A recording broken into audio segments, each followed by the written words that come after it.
Hey guys, Blockton25 here, playing FSX once again. Today,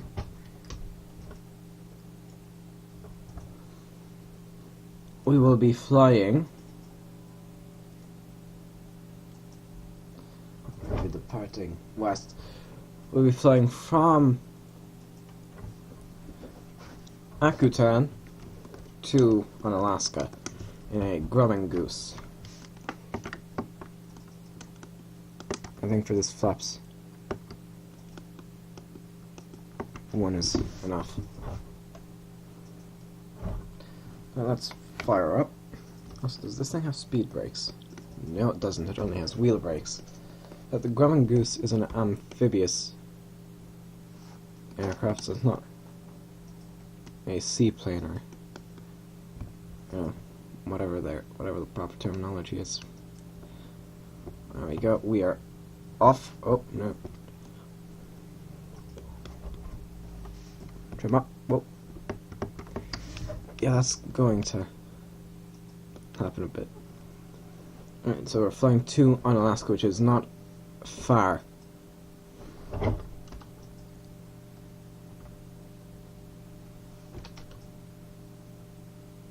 Quest flight following. I don't actually know what that means. Kilo Quebec Alpha. Quest flight following. Squawk 522. Throttle back a bit. I can already squawk.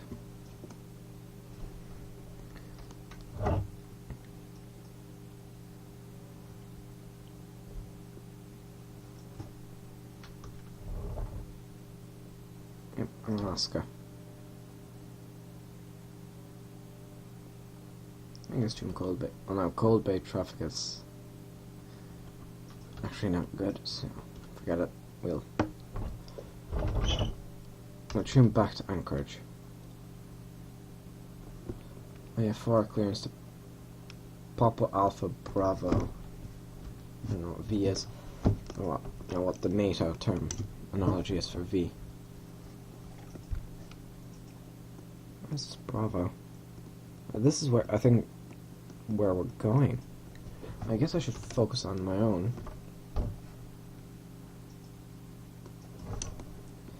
But for these the Grumman Goose is quite a hardy aircraft, so it can take a beating. So let's love how those floats on the wings. They look like they should be retractable. It's like you could lower them.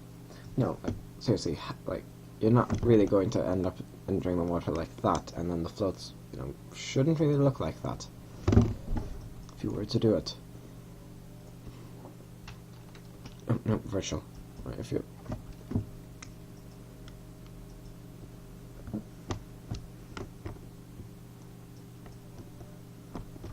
we look back, yeah, you can't see outside of the cockpit. Oh, can I open the window? Yeah, try to figure out world map.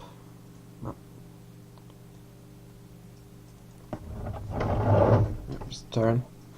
We'll have to do a visual approach into Unalaska, but the way the approach I plan on doing is going to be kind of. I'm going to zoom in here. Now this is not going to be a water landing, because Dutch Harbor does have a water runway, as you can see that there. But what we're going to do is we're going to fly around here, line up and land. I'm not sure if that's what they actually do. That's what the actual flight plan is. I'm going to trim the aircraft a bit. Are we flying? Yeah, we're flying in the right direction. Just trim down a bit, pull back. No, this is just spot. I prefer locked spot. However, most likely you would not be flying, this close to the ground and this low visibility. This is making me kind of uncomfortable because I'm not sure if.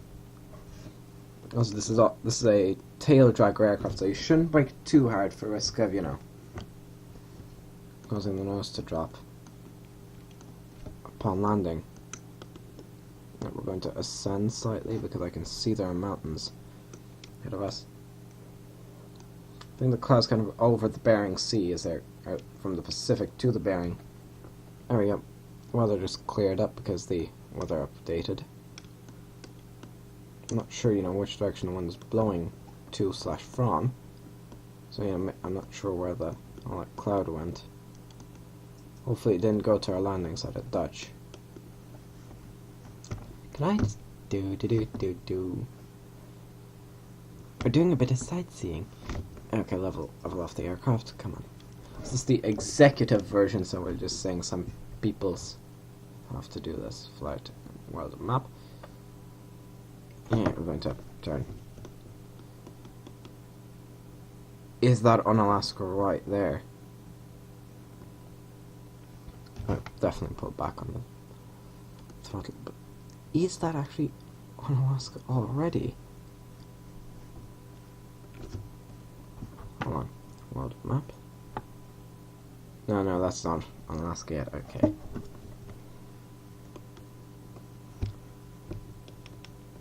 I just have even just a small bit of power. What is our altitude as well? There's something here. Let's airspeed 100. Okay, so we're almost over speeding. 4,000 feet and descending slightly, but that's okay. Only a slight descent.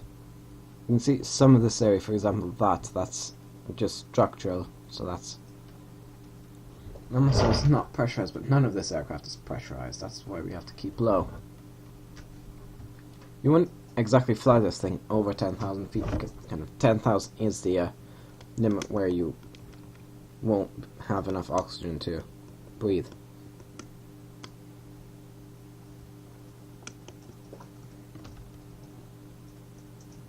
Nearest airport. Driftwood Bay. Unalaska, Chewing Cold Bay traffic. We took off runway 30, so we're going to land on runway 12. Nope, we're going to... Right, options, semi-normal. See, we're getting a bit of buffeting. No, Chewing Cold Bay.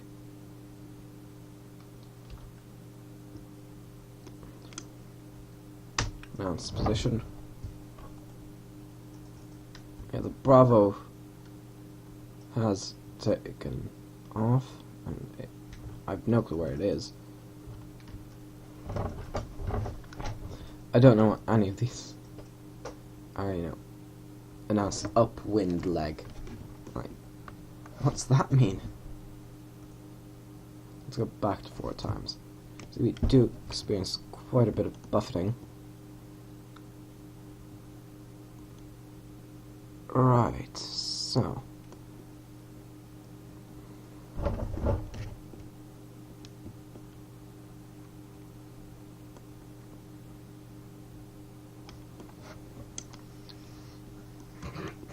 Right, over there. Yeah, that's... Hold on, just quick check world map. Yeah, what we have to do is we're going to have to kind of come around like that, because... Let's just zoom in a bit. See, that's the way we're going to have to turn, so...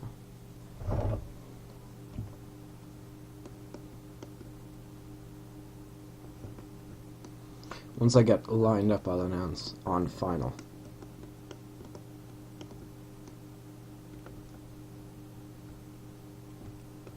What does the trim change on this? Right. The thing is, you can fly an aircraft fully on trim.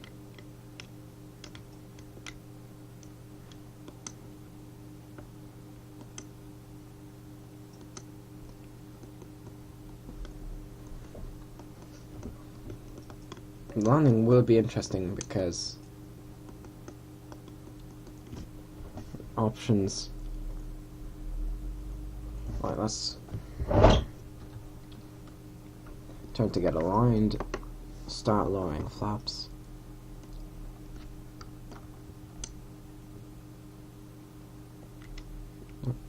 trim up, which is not the same as pitch up. This is smaller. This isn't a Boeing, or Airbus for that matter. But you get the point. This isn't a. Well, those still kind of small because they're jet aircraft, so small commercial jetliners. This is a small prop aircraft. I wouldn't even call it a prop liner. It's more of kind of a bush plane type aircraft. It can fly in the middle of bloody nowhere. There's the runway. I'm not going to announce on final yet because we're not exactly on final approach yet. Throttle back, extend flaps further, and I believe that is the full flaps. That is as far as the flaps will go. Option simulation rate normal. If those are anything to go by, I'm too high in altitude. Hey, you can see that those are actually what that thing affects. So trim, there's the back.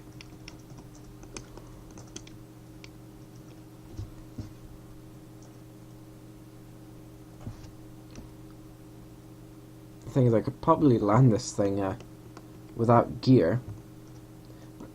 What I'm saying is I think this aircraft would skid pretty well. Right, we're at the right altitude, so trim, trim, trim, trim, trim.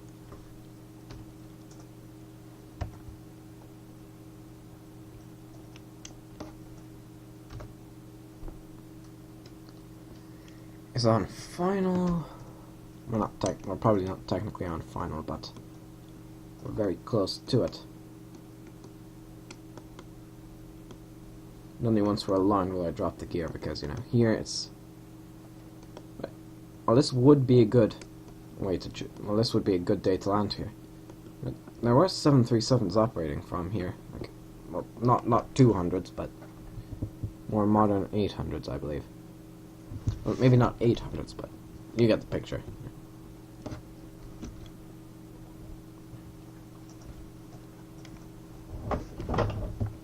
The engines are actually off completely.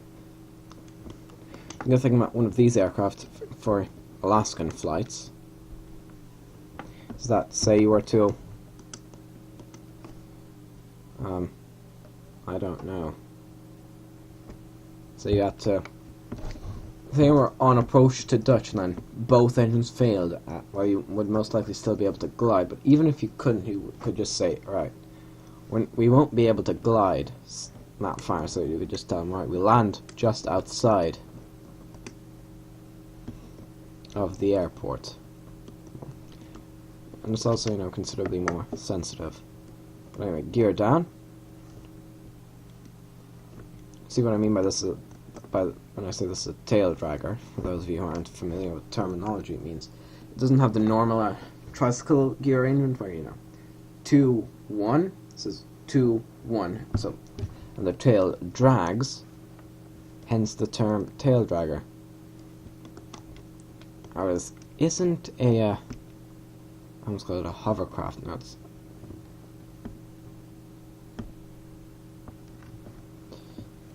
not an chronoplane either. Hydrofoil, that's it. Hydroplane, almost.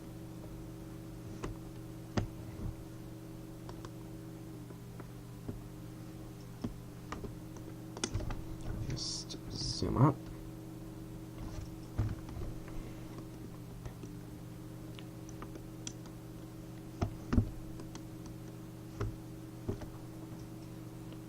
Right now we're going to glide, not necessarily glide, but come in on low power, and das ist nicht gut. Okay, we almost landed before the runway. I think we almost landed before the land came up. Right, pitch, thing. Alright. Alright, this thing has very good suspension. Flaps. I'm not actually. In fact, I'm actually going to basically throttle up as if I'm going for takeoff.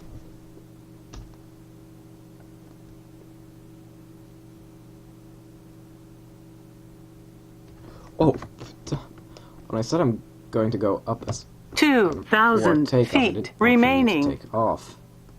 So I can go up to close to takeoff speed. 1,000 feet No remaining. ABS on this thing. Oh, there we go.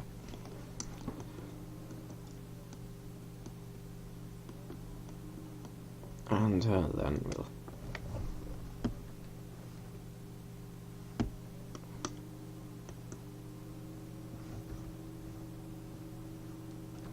Yep, and now it's clear of runway.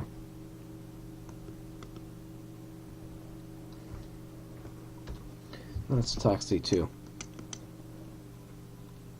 We'll taxi next to that hangar, because that would probably be the best place. Okay guys, we just parked. And that's the end of this flight. I'm Botchan 25. On the flight from Akutan to Unalaska. Goodbye.